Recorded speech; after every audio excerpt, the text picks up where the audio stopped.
प्यारे बच्चों, नमस्कार। ज्ञान सिंधु कोचिंग क्लासेस में आप सभी का स्वागत है। कक्षा 9 के जितने भी विद्यार्थी हैं कृपया ध्यान से सुने। 2023 यानी कि आपका जो एग्जाम होना है अर्धवार्षिक और वार्षिक परीक्षा 2023 में, उसके लिए हम आपके लिए मॉडल पेपर ला चुके हैं। ये आदर्श प्रश्न पत्र है, यानी जिसको आप मॉडल पेपर बोलते हैं, यूपी बोर्ड ने स्वयं दिया है। यूपी बोर्ड का दिया हुआ मॉडल पेपर है 2023 के लिए। यही सेम मॉडल आपका अगले अर्धवार्षिक एग्जाम का रहेगा, यही सेम मॉडल आपका वार्षिक एग्जाम का रहेगा। तो क्या कुछ है पैटर्न, आइए हम इस पर चर्चा कर लेते हैं। प्यारे बच्चों, एक बार आप शेयर कर दीजिए, अपने कॉलेज के ग्रुप में डाल दीजिए, स्टेटस लगा लीजिए। ठीक है, तो प्रारंभ करते हैं। देखिए, जैसा कि आप जानते हैं 3 घंटे 15 मिनट, वो अलग बात है कि आपके कॉलेज में 2 घंटे का ही पेपर बना दिया जाए। पूर्णांक आपका 70 रहेगा, लेकिन लगभग लगभग 99% कॉलेजेस में यही रहता है पैटर्न। 70 का पूर्णांक होगा और 3 घंटे 3.25 घंटे का पेपर आपका होगा। प्रारंभ के जो 15 मिनट हैं आपको पेपर पढ़ने के लिए दिए जाते हैं। प्रश्न पत्र आपका 2 खंडों में होगा, खंड आ और बा होगा। खंड आ में 20 अंक के बहुविकल्पीय प्रश्न दिए जाएंगे और खंड बा में 50 अंक के वर्णनात्मक प्रश्न, यानी वर्णनात्मक मतलब डिस्क्रिप्टिव यानी विवरणात्मक। प्रत्येक प्रश्न के सम्मुख निर्धारित अंक अंकित हैं। समझिएगा, सबसे पहले देखिएगा कि यहां पर खंड आ दिया हुआ है और इस खंड आ में आप देखेंगे तो आपको जो 20 प्रश्न मिलने वाले हैं, ये 20 प्रश्न कैसे मिलेंगे? OMR बेस्ड होंगे, OMR पर आधारित होंगे। इन 20 प्रश्नों का उत्तर आपको OMR पर देना होगा। OMR शीट भी आपको एग्जाम के टाइम में कॉपी के साथ दी जाएगी। तो 20 अंक का आपका OMR अर्थात 20 ऑब्जेक्टिव क्वेश्चंस जो होंगे वो OMR पर आप उसका उत्तर देंगे और बाकी के बचे 50 अंकों के जो प्रश्न होंगे वो आप कॉपी पर लिखेंगे। चलिए हम सबसे पहले OMR वाले ये प्रश्न हल कर लेते हैं। OMR कैसे फिल करनी है, प्लेलिस्ट बनी हुई है, सिलेबस पूरा हो चुका है, वहां पर आप जाकर के देख सकते हैं। बहुविकल्पीय प्रश्न देखिए, सबसे पहले भारतेंदु युग की विशेषता नहीं है। नंबर 1, भारतेंदु युग ने साहित्य को जनजीवन से संबद्ध किया, ये भी विशेषता है। भारतेंदु युग में नाटकों की रचना प्रचुर मात्रा में हुई, बिल्कुल। भारतेंदु के प्रभाव से एक अच्छा लेखक मंडल तैयार हो गया, बिल्कुल। भारतेंदु युग की समय सीमा 1900 से 1918, बस यही गलत है आपका। तो इसमें कहा है कि जो विशेषता नहीं है, तो यही घा वाली नहीं है, यानी भारतेंदु युग जो है, ये जो कथन है ये वाला आप इसको टिक कीजिए। भारतेंदु युग 1857 यानी 1800 लगभग 1857 या यूं कहे कि 1865 से लेकर के सन 1900 ईस्वी तक चला था। 1900 से 1918 तक द्विवेदी युग चला था। 1918 से 1936 तक छायावादी, 1938 से लेकर के 1943 तक छायावादोत्तर युग चला था। तो इस प्रकार आप समझिए। दूसरा प्रश्न है, आप क्या गोला भरेंगे? घा वाला, डी गोला भर देंगे। कवि वचन सुधा, हरिश्चंद्र मैगजीन, हरिश्चंद्र चंद्रिका के संपादक का नाम आपको बताना है। तो प्यारे बच्चों, इसमें बालकृष्ण भट्ट गलत है, प्रताप नारायण गलत है, प्रेमचंद गलत है। राइट आंसर आपका होगा भारतेंदु हरिश्चंद्र। जी हाँ, कवि वचन सुधा, हरिश्चंद्र मैगजीन, हरिश्चंद्र चंद्रिका के जो संपादक हैं वो आपके भारतेंदु हरिश्चंद्र जी हैं। हिंदी में आधुनिक आलोचना का प्रारंभ कब से माना जाता है? तो आधुनिक आलोचना का प्रारंभ आपका आधुनिक काल से माना जाता है। ठीक है, आधुनिक काल से माना जाता है। मंत्र कहानी के लेखक का नाम बताइए। तो मंत्र आपका मुंशी प्रेमचंद की कहानी है, तो ये ठीक कर दीजिएगा, बी ऑप्शन। किस काल को हिंदी काव्य का स्वर्णयुग कहा जाता है? तो हिंदी काल का स्वर्णयुग मध्यकाल यानी भक्ति काल को कहा जाता है। मध्यकाल को कहा जाता है, मध्यकाल में भक्ति काल को स्वर्णयुग कहा जाता है। तो मध्यकाल में भक्ति काल आया, लेकिन भक्ति काल ऑप्शन नहीं है, मध्यकाल है, तो आप मध्यकाल टिक कर दीजिए। आदिकाल की कविता का प्रमुख विषय क्या था? राष्ट्रीयता की भावना, ईश्वर में सहज विश्वास, आश्रयदाताओं की प्रशंसा, रीति ग्रंथों का निर्माण। तो यहां पर जो राइट आंसर आपका है, आश्रयदाताओं की प्रशंसा। ठीक है, तो ए वाला ऑप्शन आपका सही है। रामचरितमानस की कथा का मूल स्रोत बताइए। तो रामचरितमानस की कथा का मूल स्रोत वाल्मीकि रामायण है। क्या है? वाल्मीकि रामायण है। ठीक है।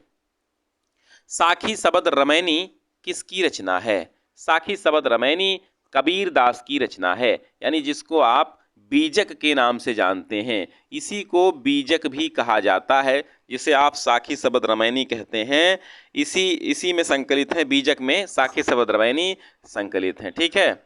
श्रृंगार रस की विशेषता नहीं है, यानी श्रृंगार रस में क्या होता है? तो देखिए, श्रृंगार रस जब आप पढ़ेंगे तो इसका स्थायी भाव उत्साह, ये गलत है, नहीं है विशेषता ना, तो ये गलत है, यही नहीं है, यही आपका का सही है। देखो, श्रृंगार रस में श्रृंगार रस के दो भेद हैं, संयोग श्रृंगार, वियोग श्रृंगार, स्थायी भाव, रति है। ठीक है। तो ए वाला ऑप्शन आपका सही है। पूछ रहा है कि श्रृंगार रस की विशेषता नहीं है, तो ये जो है का वाला स्थायी भाव उत्साह, ये वीर रस का होता है। किसका होता है? वीर रस का होता है। ठीक है। तो ए वाला लगा दो। बंदो गुरु पद पदुम परागा, सुरुचि सुवास सरिस अनुरागा, अमिय मूरी में चूरन चारु, शमन सकल भवरुज परिवारु, सुकृत संभुतन विमल विभूति, मंजुल मंगल मोद प्रसूति। ये कह रहे हैं कि इसके प्रत्येक चरण में कितनी मात्राएं हैं। बेटा, मात्राएं निकालना हम आपको छंदों में बता चुके हैं। तो बंदों में बा में दो मात्राएं हैं, तो इसको आप ऐसे लिखेंगे। दा में एक है गुरु, एक है पद, एक है पदुम, एक है पा, और रागा में दो दो हैं। तो दो दो चार, 5 3 8, 2 10, 2 12, 2 14, 2 16, तो इसमें हो गई 16 मात्राएं। सुरुचि 1 2 3 मात्राएं, सुबास 1 2 मात्राएं, एक मात्रा, एक मात्रा, 1 1 2 2 मात्राएं। तो 4 2 6, 3 9, 4 13, 3 16 मात्राएं। तो 16 मात्राएं प्रत्येक चरण में है। यहां पर खा आप लगा दीजिएगा, राइट आंसर।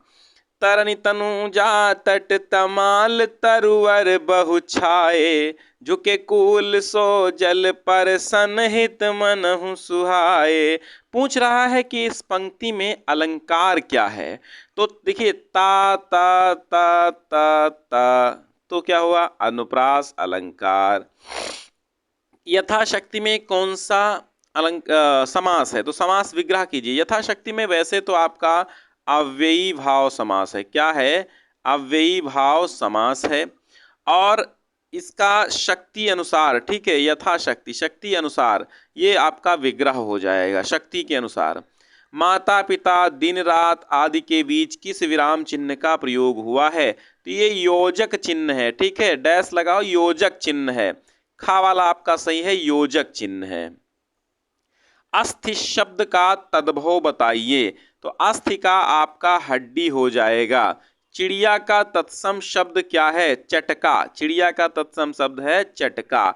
अज्ञान का विलोम, अज्ञान का क्या हो जाएगा? ज्ञान। ज्ञान अज्ञान। ठीक है। कमल राजीव जलज नलिन आदि क्या कहलाते हैं? तो ये पर्यायवाची शब्द हैं। कमल के पर्यायवाची राजीव, जलज, नलिन। महाशय का संधि विच्छेद क्या होगा? महाधन आशयः। महाधन आशयः, महाशय, तो खा आपका सही होगा। भानु शब्द का पंचमी विभक्ति द्विवचन का रूप बताइए। पंचमी विभक्ति और द्विवचन भानुभ्याम होगा, तो खा हो जाएगा आपका। 20वां और अंतिम प्रश्न देखिएगा आप OMR वाला। तो क्री धातु विधिलिंग लकार मध्यम पुरुष द्विवचन का रूप बताइए। ठीक है। तो क्री धातु विधिलिंग लकार चाहिए के अर्थ में, ठीक है, चाहिए के अर्थ में लगता है, तो ये बताइए।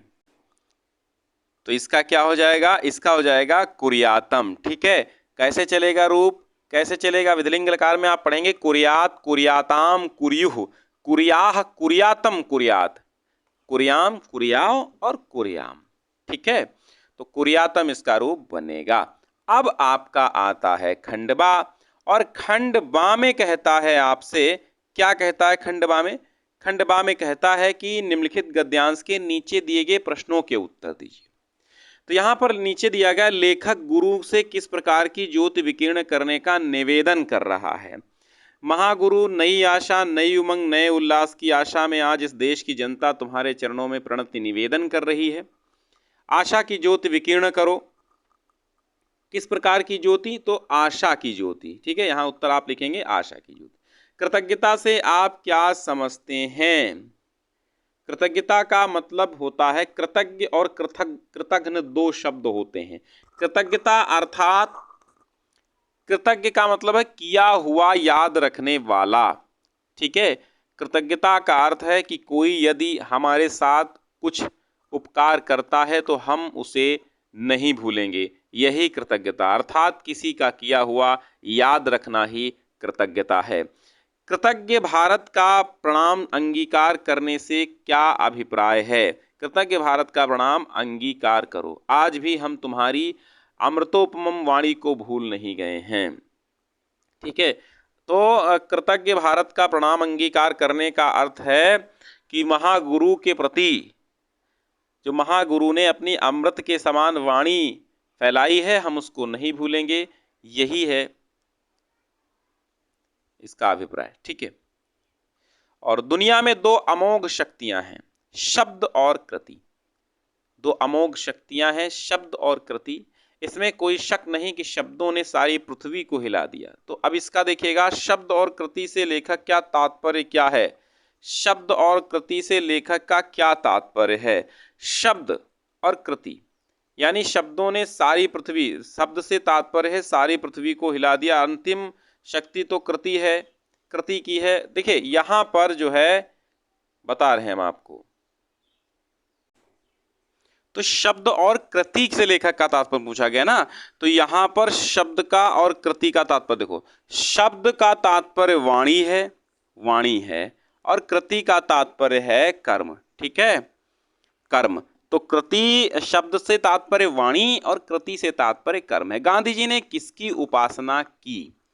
गांधी जी ने शब्द और कृति इन दो महाशक्तियों की उपासना की। ठीक है, गांधी जी ने वाणी और कर्म की उपासना की, यानी शब्द और कृति की उपासना की। कस्तूरबा कैसी महिला थी? कस्तूरबा धार्मिक महिला थी, धार्मिक थी, साथ साथ कर्मनिष्ठ महिला थी। क्या थी? कर्मनिष्ठ और धार्मिक महिला थी। अगला देखिएगा, पद्यांश आया है, इसके नीचे भी प्रश्न दिए हैं, और ये 3 दूनी 6। ठीक है, ये 6 अंकों में आना है, 3 प्रश्न करने हैं, 3 प्रश्न उसमें भी करने हैं, गद्यांश में भी, वो भी 6 अंकों में आपको मिलेगा। मेरे तो गिरिधर गोपाल दूसरो न कोई, मेरे तो गिरिधर गोपाल दूसरो न कोई, जाके सिर मुकुट मों मेरो पति होय, जाके सिर मोर मुकुट मेरो पति सोय, मेरे तो गिरिधर गोपाल दूसरो न कोय, दूसरो न कोय। तो मेरे तो गिरिधर गोपाल, मीराबाई कहती हैं मेरे तो एकमात्र गिरधर गोपाल हैं और दूसरा मेरे कोई सगा संबंधी नहीं है। जिसके सिर पर मोर मुकुट है बस वही मेरा पति है और कोई नहीं। तात मात भ्रात बंधु अपनों न कोई। अपना तो इस दुनिया में न तो कोई तात यानी पिता है, न भाई है, न बंधु है, न माता है, कोई नहीं है। छाड़ी दई कुल की कानी कहा करी है कोई। मैंने कुल की कानी अर्थात परिवार की चिंता छोड़ दी है, कोई अब क्या करेगा। संतन ढिंग बैठी बैठी लोक लाज खोई। हमने लोक लज्जा समाप्त कर दी है संतों के ढिंग माने पास पास बैठ करके। आंसुअन जल सींच सींच प्रेम बेली बोई, और अपने आंसुओं के जल से सिंचन करके मैंने प्रेम की बेल बोई है। अब तो बेल फैल गई आनंद फल होई। अब वह प्रेम की बेल जो लता हमने बोई थी वो फैल गई है, अब उसमें आनंद के फल लगेंगे। भगति देखी राजी हुई जगत देखी रोई। मैं भक्ति देखकर तो प्रसन्न हो गई, लेकिन इस संसार की नश्वरता को देखकर मैं रो पड़ी। दासी मीरा लाल गिरधर तारो अब मोई। दासी मीरा कहती है कि हे मेरे गिरधर गोपाल, अब मुझे तारो यानी मुझे मोक्ष दो। तो अब ये प्रश्न देखिएगा, मेरे तो गिरधर गोपाल दूसरों न कोई से क्या तात्पर्य है? तो इसमें मीराबाई कहती हैं कि मेरे मात्र गिरधर गोपाल हैं और मेरा इस दुनिया में कोई नहीं है। मीरा के काव्य में व्यक्त रहस्यवाद का परिचय दीजिए। मीरा के काव्य में व्यक्त रहस्यवाद का परिचय दीजिए। देखिए, ये थोड़ा सा क्लिष्ट प्रश्न है कक्षा 9 की दृष्टि से। मीरा के काव्य में व्यक्त रहस्यवाद का परिचय दीजिए। तो अब इसमें रहस्यवाद का परिचय आपको देना बड़ा कठिन है। ठीक है, तो ये ऐसे प्रश्न बनेंगे भी नहीं आपको। ये समझिए मीरा ने किस भाषा में रचना की है। ठीक है, मीरा ने किस भाषा में रचना की, तो ब्रज में। तो यहाँ पर आपको रहस्यवाद वाला प्रश्न छोड़ देना है। कुल मिला के आपको दो में से एक ही पद्यांश करना है।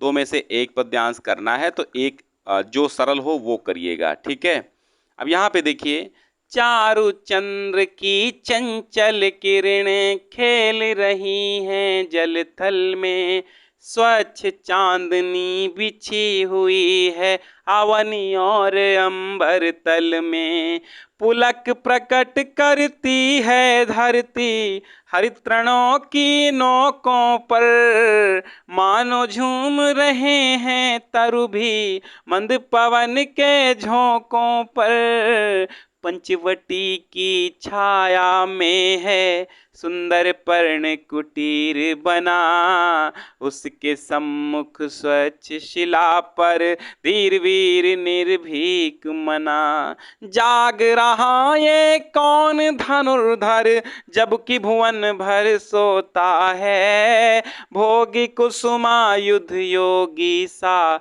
बना दृष्टिगत होता है। इसमें पहला प्रश्न कह रहा है कि उपरोक्त पंक्तियों में वर्णित प्रकृति की सुंदरता को अपने शब्दों में लिखिए। तो चारु अर्थात सुंदर चंद्रमा की चंचल किरणें जल और थल अर्थात धरती और जलाशयों में क्रीड़ाएं कर रही हैं, और अवनी अर्थात धरती और अंबर माने आकाश, आकाश तल में और पृथ्वी तल पर, आकाश तल में और धरती पर सफेद धवल उज्जवल चांदनी बिछी हुई है, और हरित तृणों अर्थात हरे हरे तिनकों के नोकों के माध्यम से धरती पुलकन प्रकट कर रही है। तो ऐसा प्रतीत हो रहा है मानो मंद मंद पवन के झोंकों के कारण तरु भी झूम रहे हैं ये देख करके। ठीक है, ये प्रकृति का वर्णन है। कौन धनुर्धर जाग रहा है, तो लक्ष्मण जो है, लक्ष्मण धनुर्धर जाग रहा है। ठीक है, पंचवटी में किसकी कुटी बनी हुई है, पंचवटी में सीताराम लक्ष्मण की कुटी बनी हुई है। ठीक है, चलो अब यहां कह रहा कि अपने शब्दों में इसका एक ससंदर्भ हिंदी अनुवाद कीजिए इस गद्यांश का। श्री कृष्णस्य मातुलः कंसः अत्याचारी शासकः आसीत्। श्री कृष्ण का मामा कंस जो था वो अत्याचारी शासक था। कुल मिला के जब मैंने वहां पढ़ाया है आपको बुक में, तो बहुत बहुत ही अच्छे से हमने पढ़ाया है, बहुत एक एक मीनिंग के साथ। यहाँ शीघ्रता करेंगे थोड़ी सी, चूंकि आपका पेपर हल कराना है पूरा 3 घंटे का मात्र 30-40 मिनट में। तो श्री कृष्णस्य मीन्स श्री कृष्ण के, मातुलः मीन्स मामा, कंसः मीन्स कंस, अत्याचारी अत्याचारी, शासकः शासक, आसीत माने था। श्री कृष्ण का मामा कंस जो था वो अत्याचारी शासक था। सा माने वह, पूर्व माने पहले, स्वा माने अपनी, भगिन्या माने बहन, देवक्या माने देवकी, श्री वासुदेवेन माने वासुदेव के, सह माने साथ, विवाहम अकरोत विवाह किया। उसने अपनी पहले अपनी बहन देवकी का वासुदेव के साथ विवाह किया। और बाद में आकाशवाणी ने देवकी पुत्रेण, आकाशवाणी के द्वारा देवकी पुत्रेण देवकी के पुत्र के से स्वमृत्युम अपनी मृत्यु का समाचारम विज्ञाय समाचार जानकर, उभव अपि दोनों को भी, कारागारे कारागार जेल में निक्षिपत डाल दिया। तत्रैव माने वहां, कारागारे कारागार में श्री कृष्ण जाता श्री कृष्ण का जन्म हुआ। एक ही करना है तो एक ही करेंगे हम। चक्षुषा मनसा कर्मणा च चतुर्विधम, प्रसादयति आलोकम तम लोकोनुप्रसीदति। चक्षुषा अर्थात नेत्रों से, मनसा मन से, कर्मणाचा और कर्मों से, चतुर्विधम चार प्रकार से, नेत्र से, मन से और कर्म से और वचन से। मनसा वाचा कर्मणा और चक्षुषा, यानी 4 प्रकार से। एक तो मन से, देखो एक तो मन से, वचन से, कर्म से और नेत्रों से। ठीक है, नेत्रों से, मन से, वचन से और कर्म से, इस 4 प्रकार से प्रसादित या लोकम, लोकम मतलब होता है संसार या दुनिया को, लोगों को प्रसादित प्रसन्न करता है। जो इस संसार को इन 4 चीजों से प्रसन्न करता है, तब माने उसको लोकोनु प्रसूदत, प्रसीदति, प्रसीदत माने प्रसन्न करता, तो उसको संसार भी प्रसन्न करता है। ठीक है, अब यहाँ पे आएगा दीपदान एकांकी लक्ष्मी का स्वागत। ये क्वेश्चन हम करा चुके हैं, प्लेलिस्ट में पढ़े हैं। लक्ष्मी का स्वागत एकांकी के प्रमुख पात्र का चरित्र चित्रण कीजिए, और जीवन परिचय सारे चैप्टर्स के साथ करा चुके हैं, तो वैसे ही लिखना। आप एक श्लोक याद कर लेना है, आएगा, हमेशा आता है, और प्रश्नोत्तर भी आएंगे। इसमें कहा गया रामकृष्णस्य कः महान संदेशः, इसका उत्तर लिखिए। कीदृशी मार्गः सर्वोत्तम भवति, रामः गंभीरेन केन समः आसीत सर्वेषां जनानां प्रिय। तो इसमें 2 करना होगा, आप कर दीजिएगा। मुहावरे लोकोक्ति में से किसी एक का अर्थ बताना और एक ही का वाक्य प्रयोग करना है। ठीक है, तो अगर आप यहाँ पर एक का अर्थ बताएंगे तो 1 अंक, और वाक्य प्रयोग कर देंगे तो 1 अंक और मिलेगा, 2 नंबर मिलेंगे आपको। ठीक है, तो देखिए, उल्टी गंगा बहाना, परंपरा के विपरीत काम करना, एक अनार 100 बीमार, एक ही वस्तु के लिए कई लोगों द्वारा प्रयास किया जाना, आटा गीला होना।